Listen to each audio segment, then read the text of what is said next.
So they've given out mortadella. Yeah. Do they give out other kinds of sausages as well? Oh, they do. Yeah, there's like a Wiesbauer sausage at the Tour of Austria. A what? A Wiesbauer. What about a Heltzel?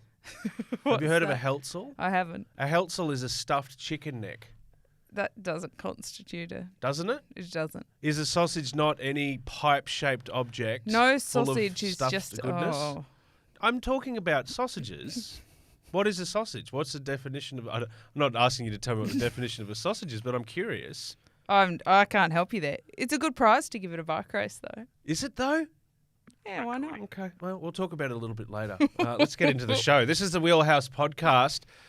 We are going to talk about cycling in a minute. At the moment, we're talking about sausages. My name's Joel Spreadborough. Kate Bates, greetings. Hello. Lovely to be back in the bunker. It is. Yeah, back from the Velodrome. A bit cooler in here. Thank goodness for that. No sausages to be seen. When's catering arriving? Oh, Tut, goodness tut. me. Blood sausages. Anyway, we'll get into that a little bit. Plenty to get through today. We're going to wrap up all that was at Milan San Remo. We're going to talk about victory salutes and the price you pay or don't pay, and some career-defining decisions to ditch the victory salute. I think it's a really important discussion. We're going to dive right into it. Caleb Ewan, for lack of a better word, says a bit of a shit season. We're going to go through whether or not we agree, I think. Last year's shit season. Yeah, not 2022. 23's been a ripper. He's on fire. Look, plenty much more coming up. A bit of gravel. I love cross sport stuff, and we've got a Formula One gun getting on the gravel bike in Finland as well, which is fantastic. It is. Thank you. I wanted to pause for your agreement then. So are you as excited? For my enthusiasm. Yeah. Yes. Let's get into it. We'll start in the women's peloton. So Alfredo Binda, how'd I go? Good. Thank you. He was a legend. The first ever to win 5 Giro d'Italias. 3 times world champion. Okay. Yes. That very much deserves a race named in your honour. It does. Well, Yeah. the race starts in Chitilio. Yep. I think I'm saying it kind of rightish. Shit-tilio. No. Chitilio. It starts with a Chitilio. C, actually. Okay, C-I-T-T. All right, yep. And it's a beautiful town in Italy. They've had a women's race there since 1999 at the kind of World Tour level, World Cup level. Australia's won there before, and only would.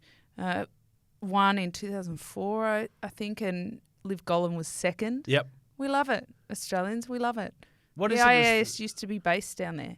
Oh, wow. So we're going to take a victory for the Australians here, Okay. even though we didn't technically win. But Trek Segafredo went 1-2 with Sharon Van Unroy winning and Alyssa Balsamo second in the bunch sprint. There was about 10 riders, about 23 seconds behind. Yep. But Amanda Spratt, who is Australian and riding for Trek. Do you see where I'm going here? I'm I connected joining the dots? Yeah. She was very pleased with the team's performance. Okay. Said they rode amazingly as a team together. Brodie Chapman, the Aussie champion, played a very big role in that. And Bob's your uncle. Winner, chicken dinner. Bob's your uncle, Fanny's your aunt, as they say. Sharon, I believe her first World Tour victory as well. Victory. So congratulations. Yes, How good. very impressive. And I think that Trek, we had some tough news with Loretta Hansen out last week with a Indeed. nasty injury for Trek, and they've had a bit of a tough run in. Yeah. Eliza Longo-Borghini. See, Yeah. I'm getting confused with the Alyssa I'm and the rubbing Elizas. off on you with my pronunciations. Heavens. Yeah. She was out with COVID, so I think that they were a little bit rattled going in. Yeah. But they did it. They pulled it off. It's a really great race. It's a tough race. Yeah. It's kind of fame to win. Like when you win that, because it is a hard race, people know that you're in form for the coming Cobbled Classics. You mean business. You do. So I reckon Balsamo in particular, in her beautiful Italian champions jersey, might need a big highlighter over a name for the rest of the season. As in one to... As in one to watch? Yeah, like a pleasant coloured highlighter. As in it's not like an alarming highlighter. No, like a good one, like a pastel. Pastel, yeah. Well, but I went looking for race reports because teams put out race reports, right? Yeah. You know, we've got them from independent news outlets, but teams often do them. And you know that they're going to be less independent. Yep. But the Jumbo Visma one, I'm going to read you the entire article. Please. Okay. Team Jumbo Visma women had mixed feelings about Trofeo Alfredo Binder. Mariana Vos returned in good form on the road, and the team managed to drop her off in a good position. Unfortunately, however, cramps struck, and so Vos had to let go on the final climb. No, that's it. That's the end of the transmission ends. Transmission ends. That was okay. That's the did not whole feel race like the end of report. a report. That you could change the name of the race for any race. That could be a race report from any race. Yeah, look, if it was a fairy tale, it's like once upon a time there lived the end. Yes, yes. And you could change the name, like Team Jumbo Visma women had mixed feelings about the World Championships in Wollongong. Catherine Bates did not return in good form. It's a bit generic. Anyway. Why? Why? It made me laugh because, and I'm getting this because I sign up for the Jumbo Visma newsletter. Oh, good. Except it arrives in my email inbox in Dutch. You're fine with that, aren't you? I get some of it, but not really enough. So I did go looking for the English version, thinking that maybe I'd missed something. Right. No, I hadn't. That's it. That was the end of the transmission. That was the I'd love to beginning know and the what end. was happening, and even the person that sub-edited that one, just you know what, this'll do. Yeah. You know what? Nothing more to say. Let's just get it out there. Let's get it out there. Beat the deadline. Doesn't matter. Yeah. Does not matter. It's half done, and that's good enough. Good enough. Here's a ribbon for your effort. Well done, Trek. Bossma, she was 20, quite a way behind as well. The leading pair. So yeah, well, 23 seconds was the gap. So she did they had a solid ride for Van Anrooy to ride away like that. Yeah, well done, Shirin. We got a nickname for her yet? Well, God, I think we've got to call her Shazza, don't we? Shivers? Okay, yeah, we'll work on that. Yeah. Let's go to Milan, San Remo. We talked about it big time last week, and we were having a lot of in-depth and elite analysis and coming out with lists and of contenders and saying, look, this person will be close, this person will be closer. I've noticed one name that we've left off that list, and I'm not afraid to front up to this. Was Mathieu van der Poel. We didn't mention him at all. I'm happy to own that. We didn't. Wow. Which is unusual for me because I normally mention Mathieu.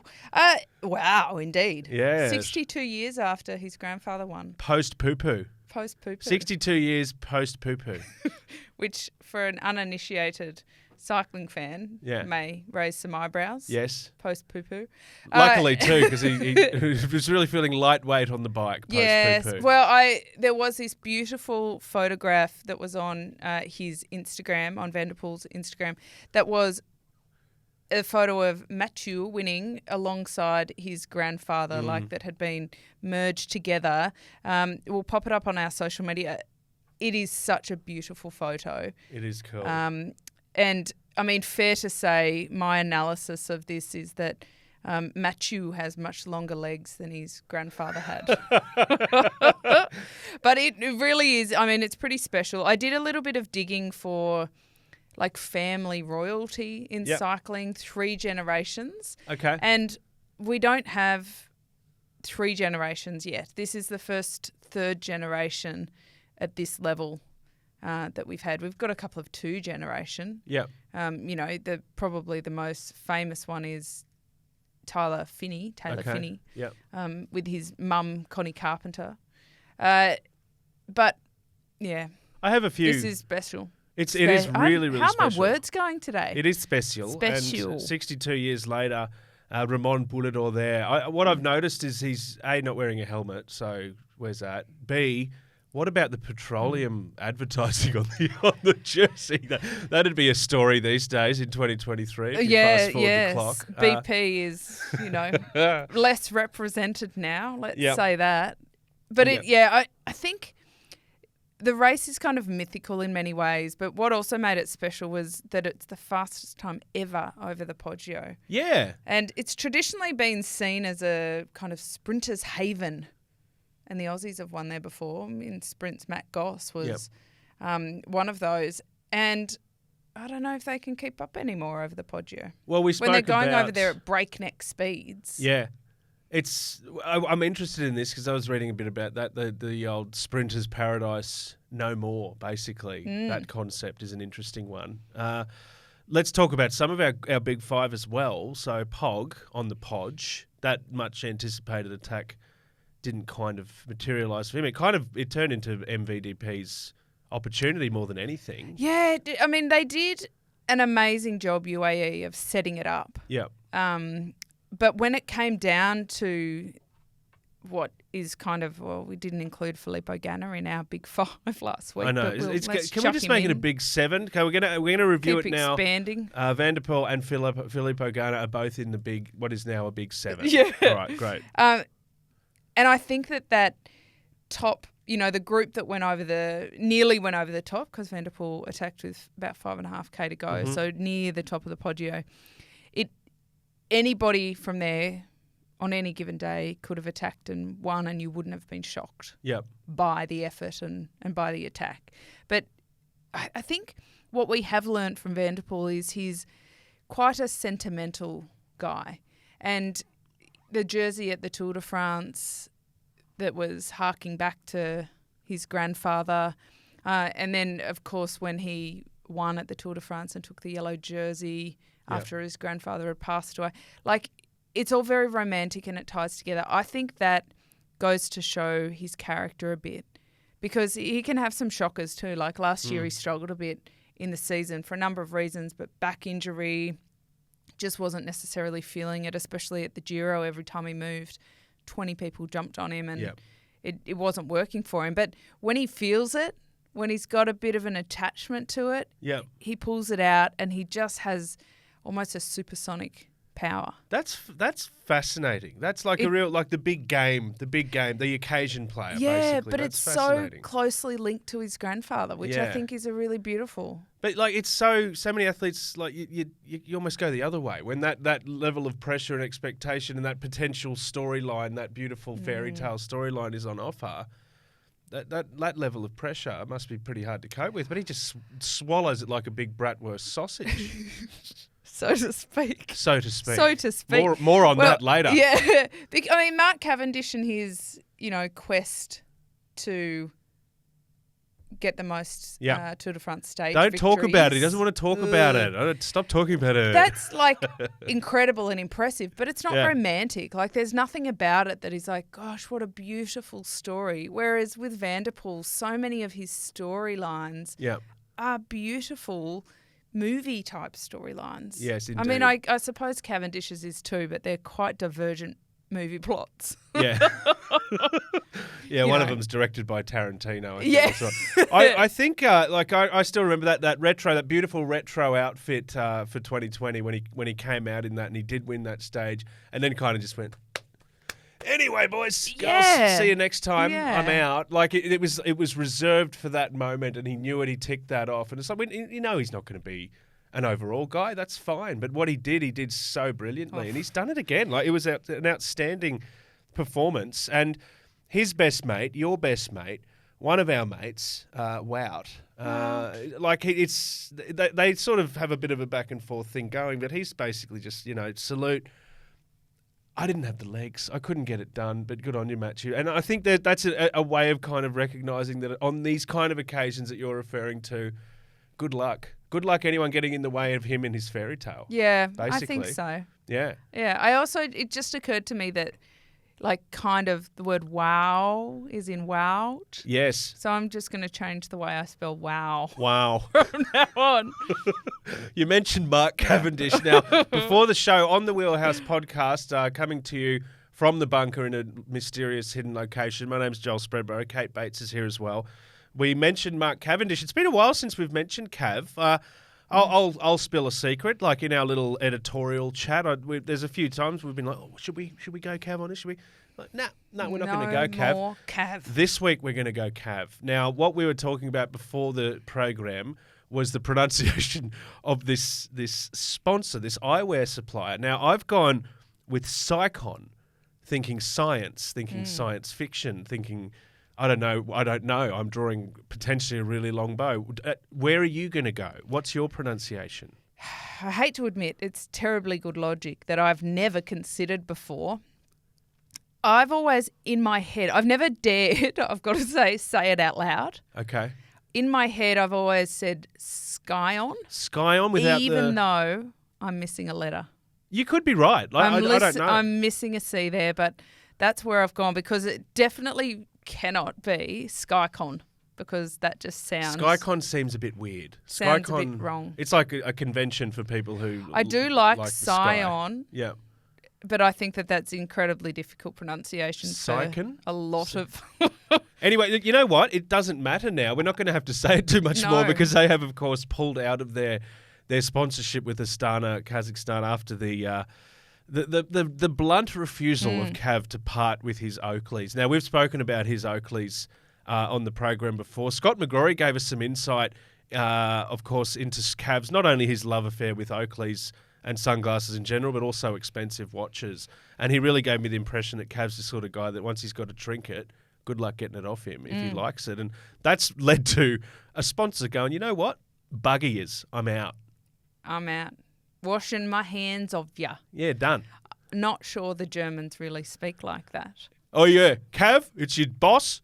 Bugger ya. Bugger ya. Yeah. Oakley, a fantastic eyewear provider. Yep. Manufacturer, designer, call them what you will.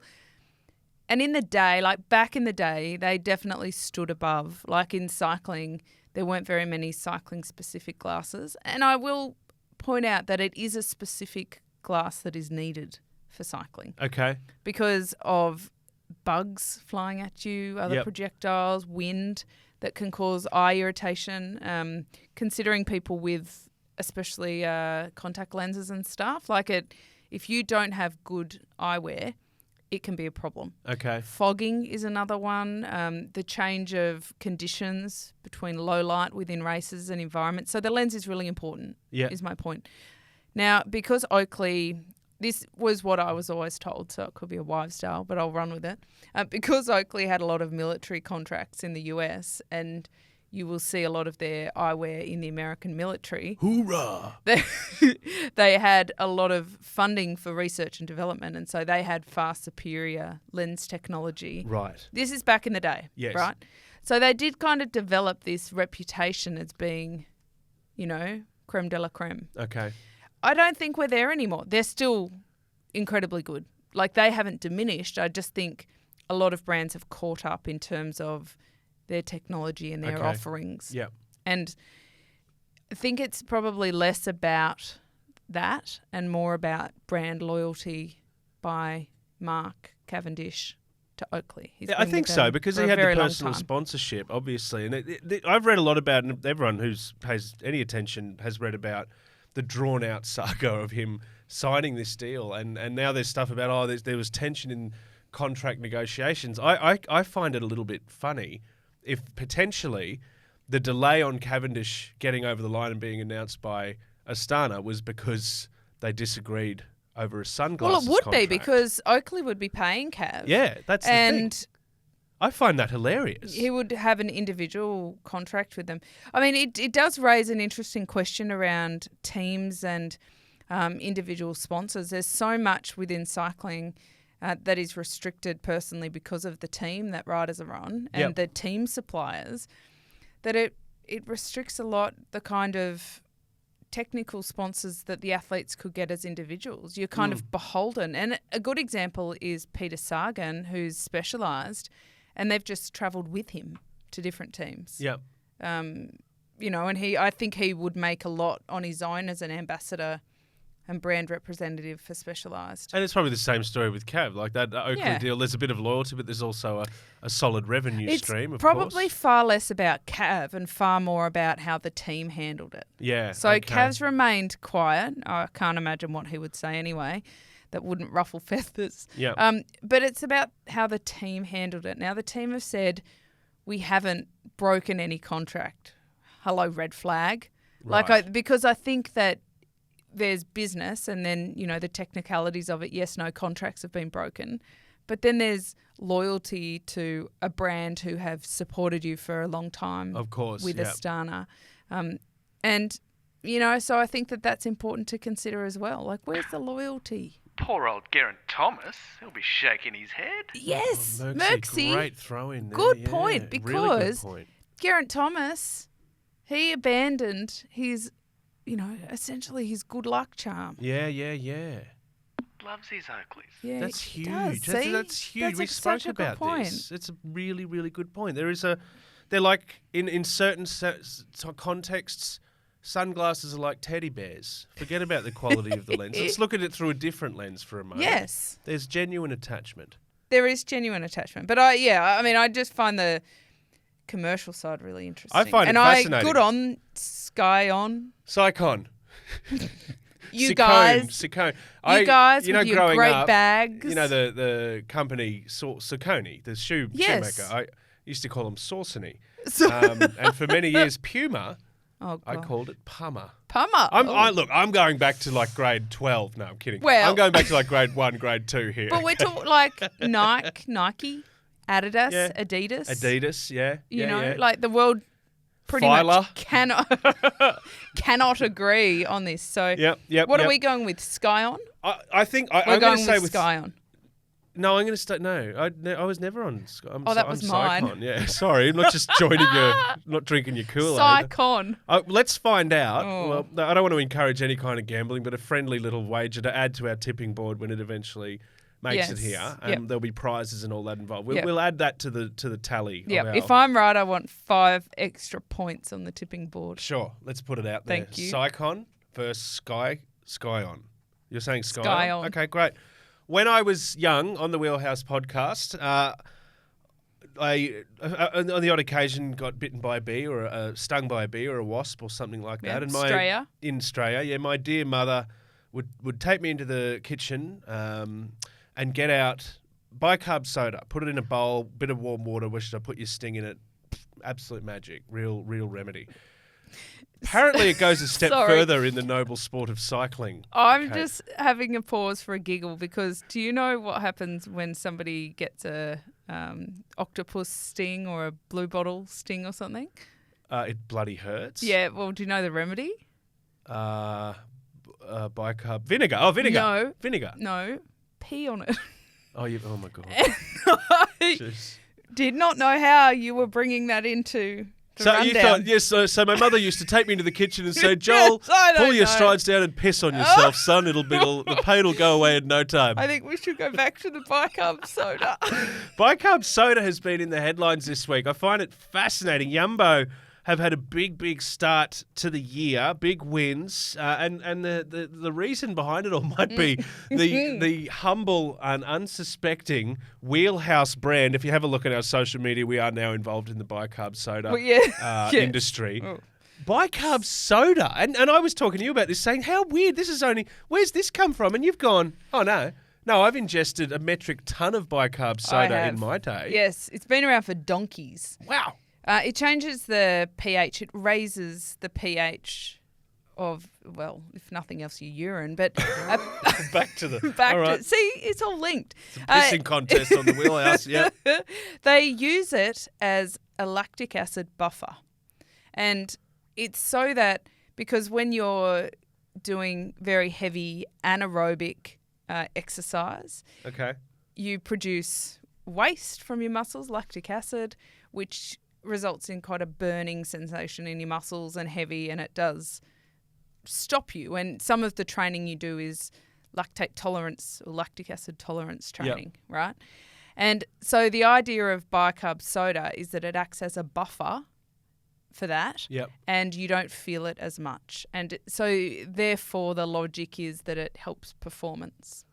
And So- this is extra fascinating, and you've validated this as well, because helping performance, and we speak often about the UCI cracking down on anything that is even in the remote territory. We spoke about a continuous glucose monitor last week. Bang, gone. Bicarb soda is immune to a regulation because Well, because it just changes the pH of your urine. it's That's it. untraceable. Yeah. Is this going to turn into a thing though? Is this going to turn into a no? I don't think so because it does.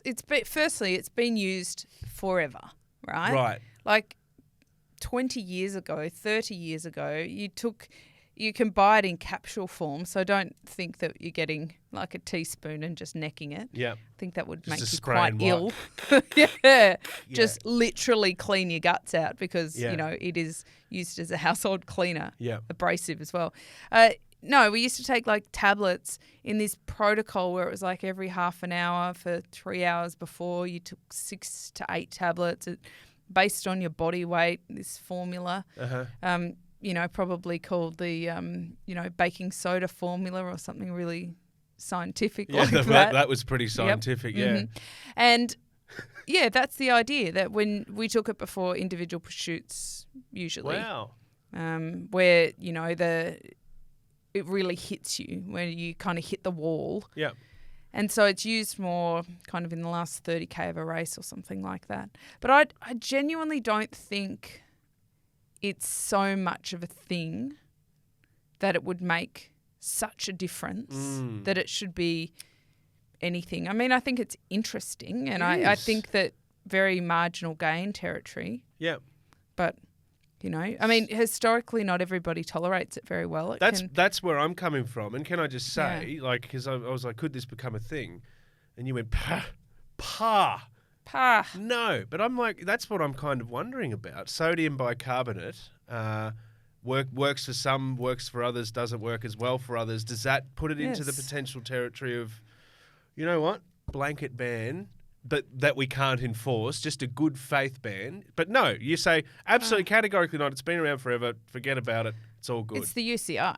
Yeah. So they could, because there's not just banned substances, Yeah. there's banned techniques and practices. Yes. So they could ban the ingestion of bicarb in tablet form. Like caffeine? Right.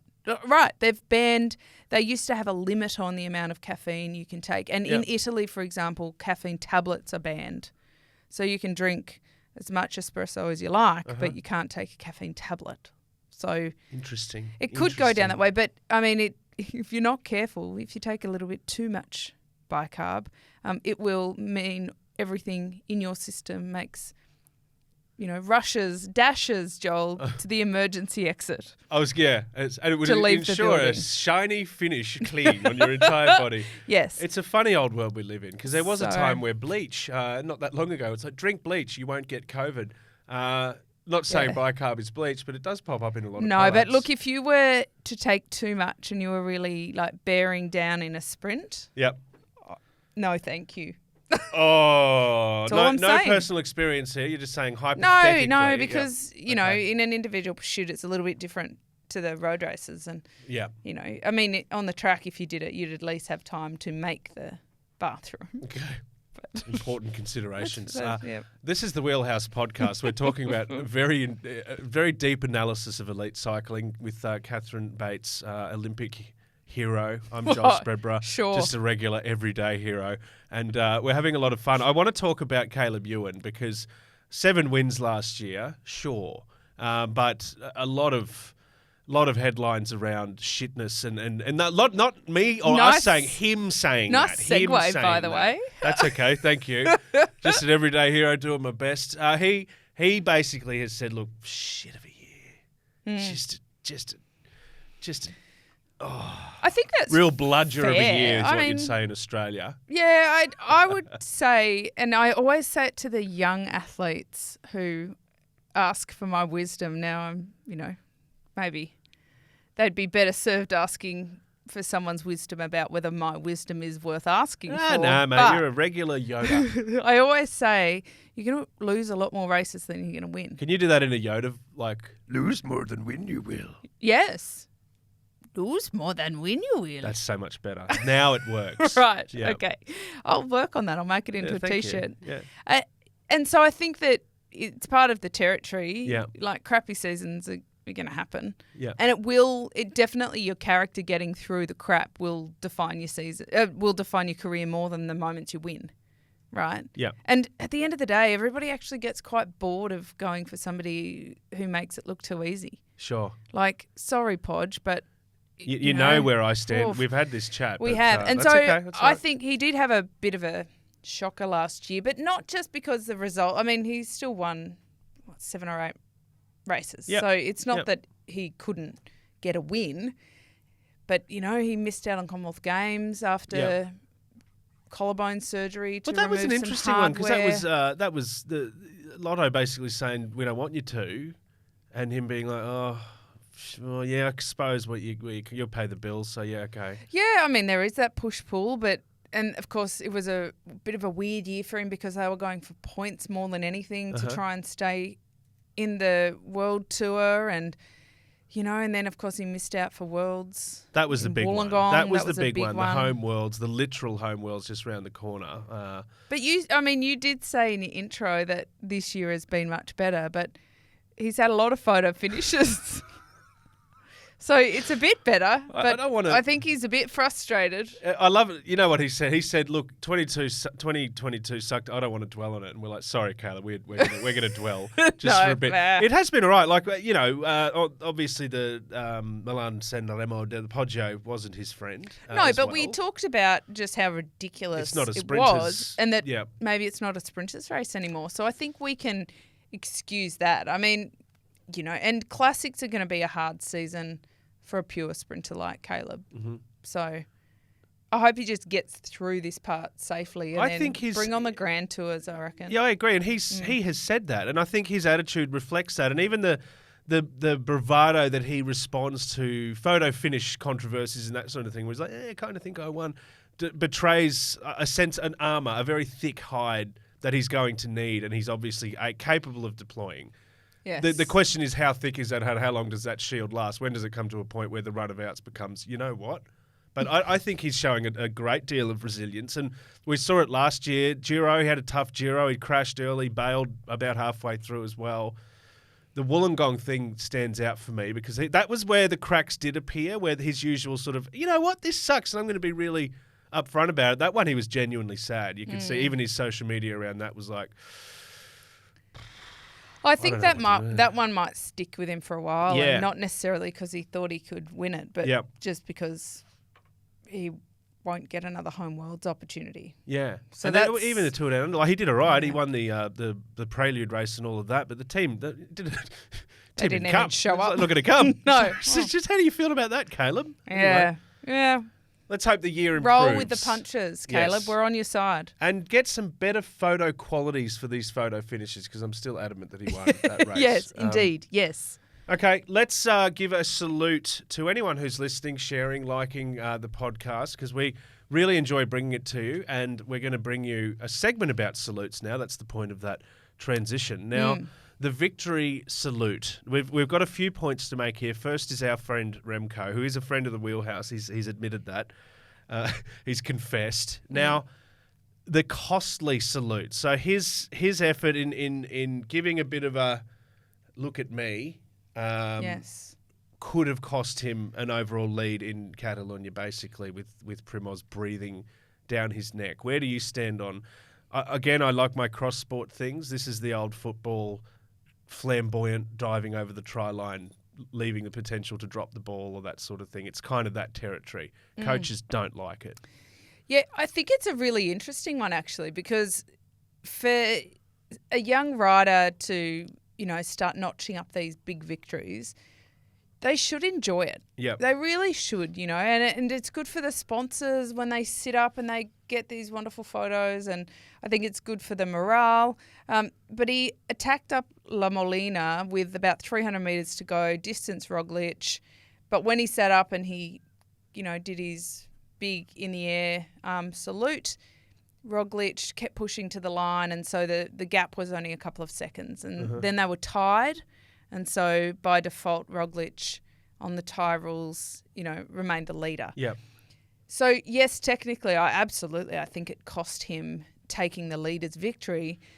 But I don't know, in the bigger scheme of things, whether that necessarily matters or not. What I found really interesting was that he said that he would have preferred, he was wearing the Young Riders jersey in Catalonia, that he would have preferred to ride in his World Champions jersey and win in the Champions jersey. But I actually did, if you'd believe it, I delved through some UCI regulations and regulation 2.068.1 Oh, yeah. It's one of my favourite regulations. actually says that the only jersey that is compulsory is the general classification jersey. So technically he could have worn his World Champions jersey, but I think it would be very frowned upon by by the sponsor of the Young Riders jersey, by the race organisers who have put them in it, you know. It's Psychon all over again. I know, it's an interesting one, and I am not sure I've ever seen anybody, you know, pull the card of I'd prefer to wear this. Really? But I'm on the eye for it. But the whole victory salute thing, Joel, we're used to good victory salutes, right? Michael Matthews and his arm span, one of the best. Yeah. We've talked about on here some of the funny ones we've seen. Ciccone, he won stage 3 at Catalunya. Up they go. Up they go. Very proud moment. Caden Matthews Groves. the Redeemer. That's my nickname for his pose. Yes. Well, Caden Groves won over night in Catalunya, but he actually had to push for the line, so he didn't get the victory salute. Yeah. But Primoz Roglic. I'm sad about this. I want to move over to his victory at Catalunya because there's a lack of victory salute. Yeah. He beat Remco. He beat the world champion in stage 1. Big victory. Do we think we saw his arms in the air, Joel? I like his commitment to stats. The answer is no. We didn't see his arms in the air. No, we didn't because he was busy turning off his garment. Yes. Oh, his handlebar garment, sorry. What's that about? His commitment to stats and data. There's been some people have analysed this over and over. In fact, Kaylee Fretz had a good go at Roglic over it, suggesting that perhaps he was a broken man, Joel. Yeah, I'm interested in this. That his spirit was broken.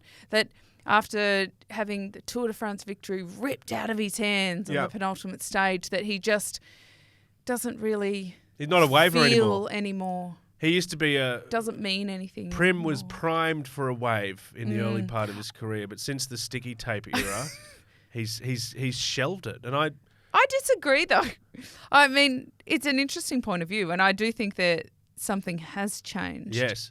But I reckon something's changed because he's like primed for the Giro. Prim primed for Giro, you reckon? Prim is primed for the Giro. Okay. I reckon he's just going through the motions. Maybe he's just stopping like, his, you know what? trimming his garment file, making sure he knows where everything's at. I just want to be prim, proper, prepared, and not be doing ridiculous salutes. salutes. It is a very noticeable difference, though. Primoz and his Sure garment stopping versus the big I love salutes that. It's that's like going on. the pose of that. It's like, you know, on your handlebars, a great opportunity to just be like, oh, look at me, I'm Michael Matthews, the Redeemer. But the hand goes to the handlebars to stop. And it might not even be a garment. It might be a one of the other wonderful brands out there. That's okay. Look, let's generify it. He knows what's at stake. He knows what there is to lose because he's come very close to losing everything. He's very, very injury prone, both on the snow and on the bike. I love him. And I want to see him succeed. Fan.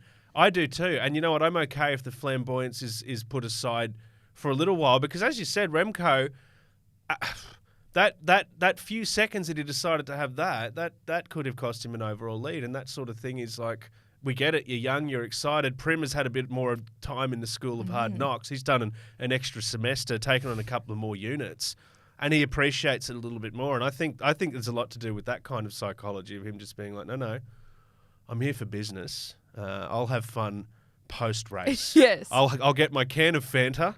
All right. Yes. We'll sit around in a circle. We'll sing a couple of songs together, and then we'll think about the next I mean, race. he gets enthusiastic up on the podium, so we'll give him that. Yeah, that's fine. That's great. And back to Remco quickly. Like, I'm all for him wearing his rainbows, and those sponsors, work it out, guys. Give him an arm tattoo or something because the young man is the world champion, and he should absolutely be able to demonstrate I'd like that. to see that exercised more. Just check in the 472,000 page UCI manual, fellas. I love how well you've memorised the rule down. book, by the way. Thank you. What was that? Subsection 42.62666. 2.068.1. Oh, Thank good. you, I thought actually. so. There's the accountant brain coming out there. Yeah.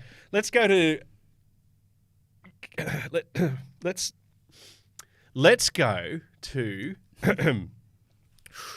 Here we go. Let's go to... You've got this. Ghent Wevelgem. You got it. Did I get it? You got it. Oh, I knew it. Shaky lips and all. A bit nervous about that one. I've been terrified about this one. I'm not overly familiar. I'm happy to admit that.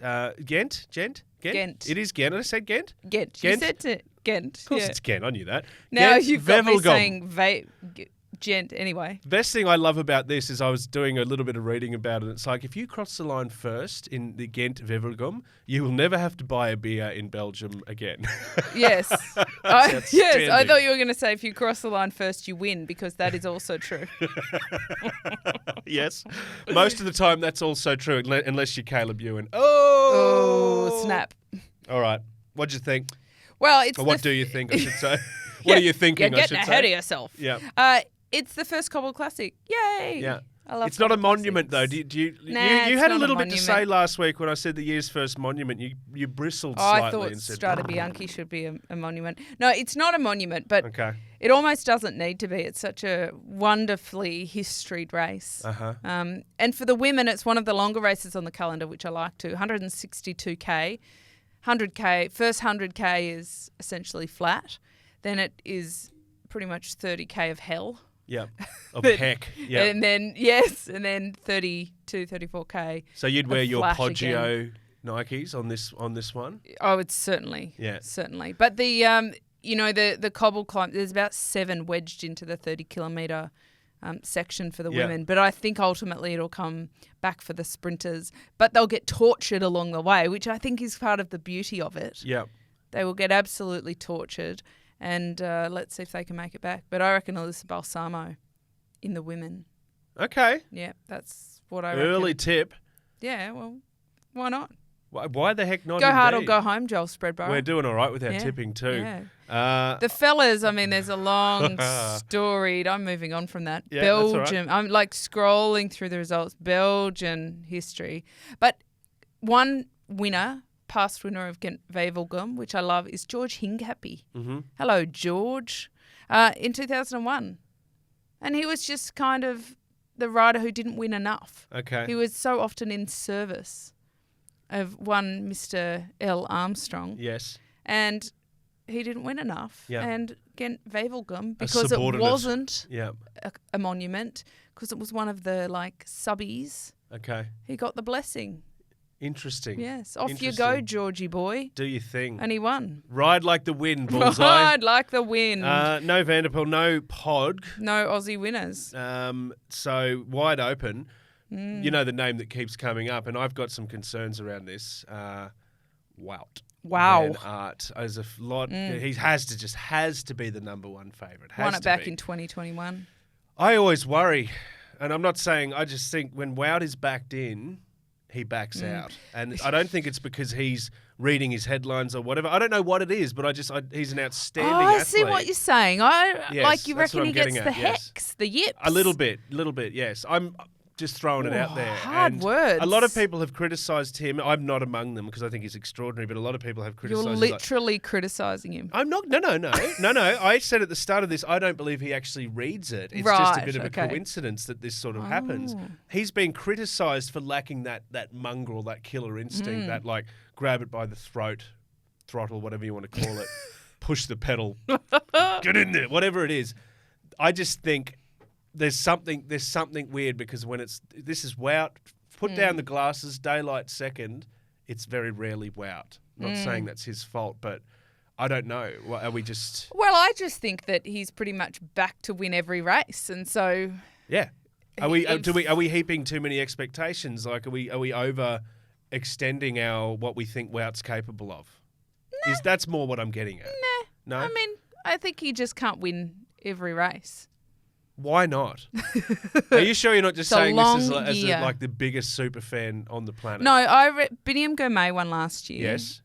So We love Biniam. wonderful. We love him. And I just think that the players are changing a bit. And because he does have a few different areas he excels, let's not forget he won the stage at the Tour de France that went over Mont Ventoux, not once, but twice. Twice, yes. And so he's capable of that. He's capable of winning world titles in the cyclocross. He's capable of winning monuments. I just think he can do so much that he is favoured for so many different events. Mm-hmm.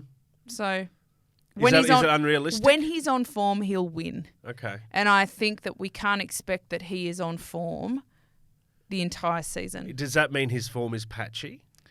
No, I think it's just when he says he's targeting something, then you watch out.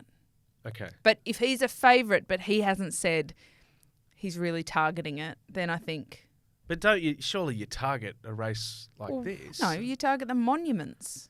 Like Flanders is coming up. Paris-Roubaix is coming up. But this is another one that has a bit of a reputation of being a good indicator in this part of the year. It does. But he's been sick, remember? Yeah. He just peed Are off you making Strava. excuses for Wout? No, I'm defending him. You're defending I'm Wout. defending Wout. Wow. Leave Wout alone. I know. No, look, fair enough. It's great to get your insight because obviously it's incredible. Well, insight, here's one for Merksy. You know who's won there 3 times, Merksy? Peter Sagan. Beto Sagan. Yeah, of course he knows. Yes, Merksy's a not so introverted fan. Not so of subtle fan Vito. of Sagan. Yep, Yes. I like it. And look, Australia's never won, but Norway has won twice. Mm-hmm. So come on, Aussies. No, sorry, 3 times. Thrice With for Thor Norway. Hushovd, Who's carrying Edvald the torch? Bosenhagen, and Alexander Kristoff. Nice one. Yeah. Who's carrying the Aussie torch? TBC. Yeah. Okay.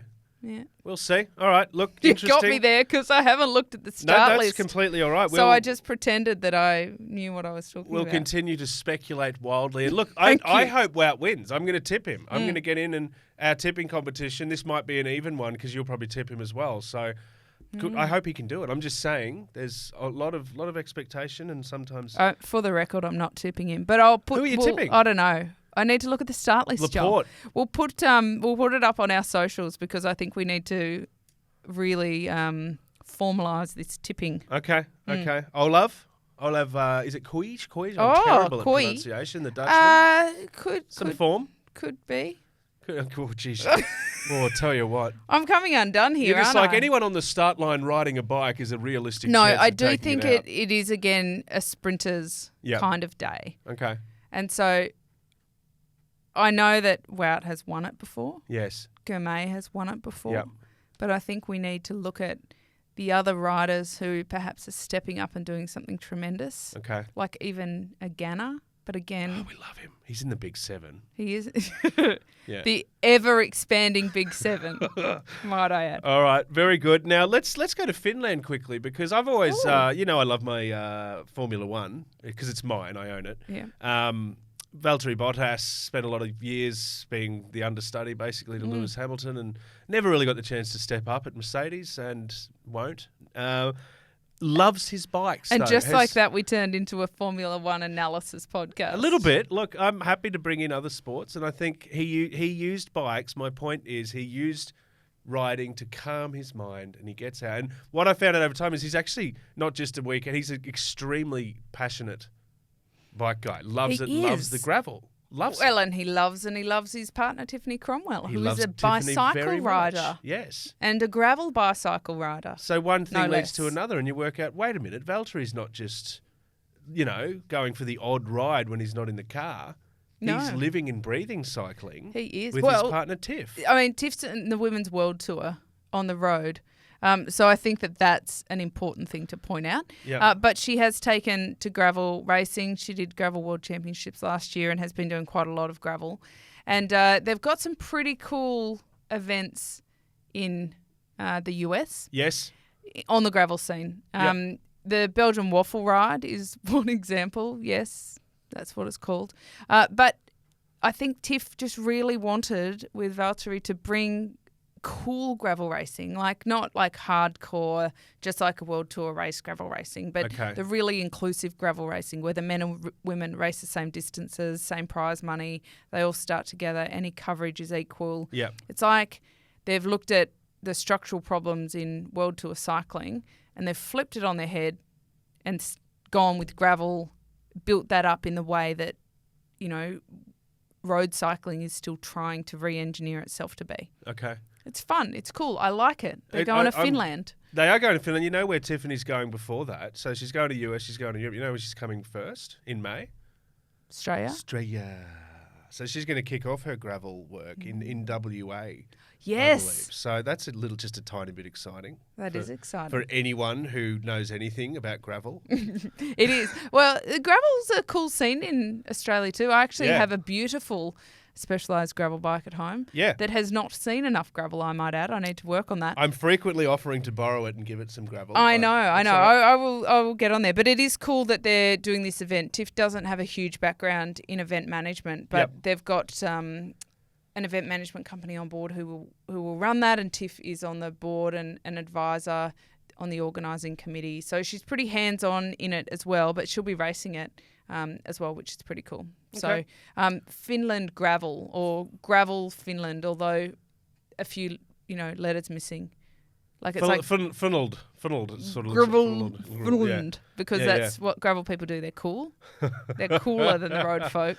So heading to Nannup, May 13, 125 Ks, 3.2 of climbing. That'll be fun. And then over with the bow in Finland, and good on them. Well, and I believe that at Gravel Finland, that if you want, as part of a VIP package, Val, as we're going to call him now. Valbot. Yeah. Valbot will take you in a minivan. I don't know if he's driving, but that would be fun. That'd be sweet. To the karting track where his career started and give you a run around there. He'll give you a run around. Well, like a run around in a car, like a drive around. Wouldn't that just be the absolute peak of disappointment if you go to a go-kart track with the world, with Valbot, but a very, very successful Formula One driver, and he goes, "Okay, now I'm going to show you around the track. All right, get your running shoes on, ready, go, let's jog." You're like, "No, give me a go-kart. Yeah, you're kidding, aren't you?" You sound like Will Ferrell in that. What's the movie? The one about Eurovision. Thank you. Yeah. The Eurovision movie. That's who you sound like. Thank you. I don't believe they're from Finland, though. No, Finland. No, Finland. Look, exciting, really exciting. And good on Tiff for dipping the toes into this event side of things. And as you said, she's like, you know what? I still want to keep doing all the other things as well. So embracing the assistance. She got a lot of talent in the talent pool when it got distributed. Yep, talented Tiff. Yes. Talented Tiff. They paused and gave her an extra dollop on the head. She fell down the talent tree and smacked every branch on the way down. Okay, very good. Let's talk about prizes, because I feel like we need to come up with some prizes for our tipping competition. We do, because I'm going to win, so I'd like a prize. Yeah, look, to be honest, I would be really surprised if you don't win. But that's all right. You never know. You never know. Now, I also feel that this week, especially prize giving in the sport of cycling has, for lack of a better expression, hit a bit of a snag. Now, snag is an expression we use in Australia to describe a sausage. Indeed. And this was the case at the Coppa e Bartoli, where Brendan Canty, an Aussie, who we now call the Big Sauce, was given a gigantic mortadella. No, well, I think I've sent you down a rabbit hole here. Brendan Canty he got the Austrian Wiesbauer. Right, he didn't get the mortadella. He didn't get the mortadella. Oh, I'm so sorry. No, right. not at all. The mortadella, Quick Step, or Sudal, they need to stop changing their team names. Sudal Quick Step tweeted about it, suggesting that it was one of the best prizes that could be offered for their team. A mortadella, giant mortadella sausage. Yeah. If you're not watching, if you're listening, when you think of mortadella, you think of like Devon, like a little lunch sandwich ham. Yeah. This is no sandwich ham, lunch ham. Yeah. Unless you're eating a sandwich designed for 15 people. Yeah. Each slice of this bad boy would be, quite significant. He's literally carrying it on his shoulders. It looks like a log. It's like he's gone into the forest and cut down some timber. A log of sausage. Yeah, a log of sausage. Well, I looked up mortadella because I was like, I don't even really know what it is. Like I've eaten it before. Yeah. It's kind of a spicy kind of meat. Uh-huh. And I learnt, Joel, that it was banned in the US from 1967 to 2000. It was banned. And what did it do wrong? Because it's got banned originally for something to do with the African swine flu. Oh, and then they just kind of didn't unban it. But they made a movie out of it with Sophia Loren, La Mortadella. Really? Yep. About the mortadella ban? Yeah. Oh, wow. That's fascinating. I know. Okay. So there you go. But it did get us talking. Oh, gosh. I can't believe I'm about to say this. Yeah. About sausages. It did. It sure did. Yeah. It did. Because as you correctly referenced before, Brendan Canty, I believe, is the winner of the best sausage to date from the Tour of Austria, the Wiesbauer sausage. What was the Wiesbauer? It's a very... Is it large? Is it large? It is large and long. Large and long sausage. Here Yes, you go. large and long sausage. Yeah. And the podium ladies positioned it in quite an interesting position, front and centre. Oh. Yeah. Yeah, So I see. Oh, okay. It's a Right. bit- This is like the Happy Gilmore. I think, Yeah. I don't know if they meant to do that, but it certainly makes for good photography. That's good. That's saucy, sausagey. It is. The Wiesbauer sausage. Und yeah, congratulations ja. on your big sausage It's for your you. Wiesbauer sausage. Wow. Yeah. Did he realise? Is he playing along? I Is don't he know. hamming it He's- up with them, or He's I quite think a he nice, might be. natured young man. So, Yeah, well, you know, everyone's prone to a. Yes. That is a lot of sausage right there. It's a full frontal sausagery. well, do you know the biggest sausage I've seen? no, Kate, one. do tell. No. Wow. Yeah, Merx, are you here? Oh, Oh my God. goodness. Stop it. Yeah. No, is when they ride the Trobroli on. Yeah. My face is so red right now. Red like a sausage. Like a cabanossi. Red like a wiener. Like a cabanossi. No, they win a pig. A live pig. It's A like a live piglet, pig, isn't yes. it? Yeah, I have seen. And yes, so I yes. say that's the largest sausage because it's like very early on in the production I tell you what, chain. you've got some work to do though. It's like, look, here's a set of instructions and a carving knife and an apron. Good yes. luck. Oof. I thought you were saying I need instructions on introducing. No. I The think I need the to pig stop prize. talking. That's okay. Yep. I feel for the little piglet. That's sad. Well, at Kern Brussels Kerns, they win a little donkey, but not a live donkey. it's a stuffed stuffed donkey. but not like as in a. To my knowledge, they don't make donkey sausage. Oh, I genuinely hope. moving not. on, you two. Oh, God. I know they make goat sausage. I've actually tried that in Nepal. The goat sausage is 100% a They thing. do love goat meat Delicious. in Nepal. Absolutely delicious. I'm not even kidding. It was spectacular. But congratulations to all the riders. One bratwurst for you, a wiener for you. Carbonozzi. This is weird. This is madness on the Wheelhouse podcast. Can we move on? There's so many great prizes, though. We've talked about sex toy prizes, which were handled with grace. I love one you told me about because I love gummy bears. Yes. So is it Haribo? Haribo. Haribo? Yes. Haribo. Yeah. You'll tell the story because you know it better than I do. Oh, yes, at a race in France. I'm sorry. at a race in France. Kate's really on the grill here. I'm so sorry. It's all right. Just poke a Okay. hole in it and turn it after 5 minutes. They used to win their body weight Yeah. in Haribo candy. Gummy bears. Gummy bears, Their essentially. body yes, weight. Their body weight. So who'd want to be a sprinter if you're riding for like bulk up and win more gummy bears? Exactly. Yeah. You'd want to be a sprinter. I mean, poor, Sorry, Jonas. you would want to. Poor sorry, that's what I Jonas meant. Vingegaard, like it would get like 2 bags. Cousin Jonas is like, here you go. He's like literally a handful. I of gummy know, bears. but the sprint. I mean, Wout, Yeah, he's a beast. he would get. Michael Matthews is no slouch. No, they'd get like literally wheelbarrows full. Yeah. I'd get some gummy bears. All right, let's talk about bums before we move on the Wheelhouse podcast. Because Before we move on, yes. Sarah Roy has. I shouldn't laugh. Geez, the pain would be intense. But a broken sacrum Yes. is a broken bum. A tailbone, yes. Yes, it's a bum. I'm trying not to laugh again. Sorry, Roy. We're not laughing at Sorry, your bottom. Sarah. Yeah, no. We're laughing at Sausages. other things. Yeah. But I'm just imagining the poor thing sitting on like a giant inflatable donut right now. Yeah. Geez, So- you'd be ginger, wouldn't Well, you? because you want to eat the donuts, not sit on them. Yeah, not after you've sat on them though. Unless you're really No, desperate. true. Yeah. Yes. I mean, does Krispy Kreme want to... Yeah. Sponsor us? She's I don't out know. for a while though. Like that's a Yeah, it really is painful- tough because obviously sitting on the saddle is a tough one. So there's nothing you can do. It heals when it's ready to heal. Okay. But that was on stage 1 of Normandy. So we had poor Roy to the injury list for the Yeah. Aussie women. Yeah. It's A long unfortunately list. growing. Yeah, it is. Okay, well, Yeah, all the sending our best for the best. recovery of the sacrum. Yes. I was just going to say, enjoy a bit of time off. Put your feet up, but you can't really. So No. enjoy a bit of time off standing upright. Or laying on her stomach. Laying on your tummy. Yeah. Yeah.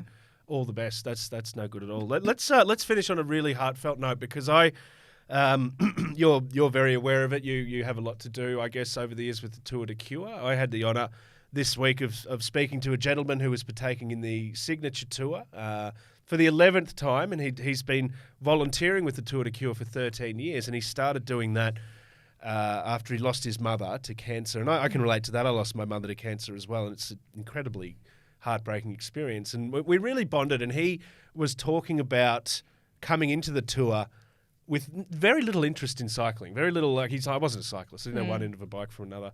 That didn't matter. He has now raised personally over $300,000, which is an extraordinary amount of money to raise. Now, bigger picture is the signature tour this year going from Coffs Harbour to Noosa. I think they had a peloton of about 100 riders, 8 days, 1,000 kilometres. More importantly, they targeted $2 million, donating it to various local community charities along the way and hitting that goal. Bigger picture here is the Tour de Cure when it first started said, you know what, one day we'd love to hit 100 million. Let's throw a figure out there. We would love to raise $100 million for cancer research. This was in 2007. Guess what? They've done it. They've bloody done it. They've bloody done it. I'm getting a bit emotional here because I just think it's the most outstanding thing. And I love hearing stories about the sport of cycling. And this is why I'm falling in love with it so much, is because it brings people from all walks of life and bonds them for causes that are so important. And you don't need to be an elite. You don't need to be glued to every race. You just need to want to get out, be part of a community, get some exercise, do all that. They're so driven. The initiatives that they take to raise these funds, whilst completing just a cheeky 1,000-kilometre bike ride up the east coast of Australia, which is no mean feat either. I just want to give them a massive, massive salute.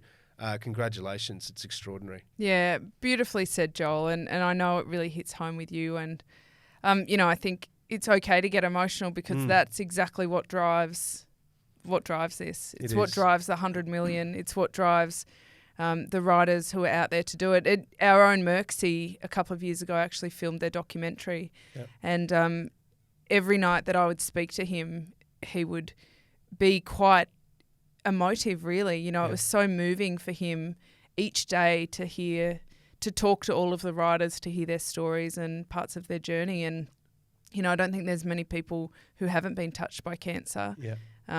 And I know we're getting closer to cures. And that's what Tour de Cure is all about. So they really are. It's impressive. There's a lot of riders out there who are honouring friends and family members, and there's actually a lot of riders out there who are on their own cancer journey and wanting to feel empowered. And I think they do a pretty good job of giving that to them. The other thing is honouring or fighting against what's to come, because there's a lot of people there that are just behind the cause because of its potential to prevent people in the future having to deal with this, and the impact it has on families, all of that. And basically the statistic is a very cut and dried 1 in 2 people are affected or impacted in some way, shape or form. So I'm going to give a shout out. Jeff Coombs, one of the founders. I've had a bit of dialogue with him this week. Mark Dawson, a gentleman who's been volunteering for a long time, and Paul Egan, a gentleman who has been riding it for so long and did it for a very personal reason. And I'm going to say just quickly, I work for a radio station when we're not here in the bunker, and he actually scooped us the $100 million milestone. They were going to do it on a TV show, a breakfast TV show the next day, but we got so involved and so energized by what he was saying, he let the cat out of the bag, and it was just a beautiful, beautiful moment. Not from a we got the scoop point of view, just from it was just such a beautiful, pure, shared moment, and I want to be involved in it in the future. That's the level of inspiration I'm talking. Congratulations to them. Huge, huge salute. Hate saying shout out. You know what I like saying? Wheels up. Wheels up. Wheels up to them. Tour de Cure. Yep. Yeah. And maybe you, Mearsy, and I can... Merksy. Who's Mearsy, Kate? Merksy. Slip of the tongue. Me Blah. Oh, look, today's show's been special. We Joel, can do it together. I would love to. Yes, 100%. And Merxy, because he'd need to be on his bike this time, we might have to use the iPhone. That's okay. Clip to the handlebars or Bit of something to GoPro. get our vision. Yeah, a bit of GoPro. Look, may it continue to grow. Let's bring on another 100 million. And as you say, those doors are slowly opening, and it's a very, very different future for humanity, not just for us in this little corner of the world, but everywhere. So every dollar very much counts, and 100 million of them count in a big way. So well done. We'll stay in touch. Brisbane Cycling Festival coming up as well. Kate Bates, you'll be part of this, that and the other, as you usually are. Yep. Cycling continuing all over the world, as it tends to do. We'll be here talking about it on the Wheelhouse podcast. My name's Joel Spreadborough. Thanks so much for sticking with us today. It's been a really fun ride. Kate, thanks for being on your own show. Adios. Yeah. Well done. We'll see you next time, guys. Like, share, subscribe. Big thanks to everyone who supports us, because we wouldn't be here without you. So we'll see you next time. I'm sorry.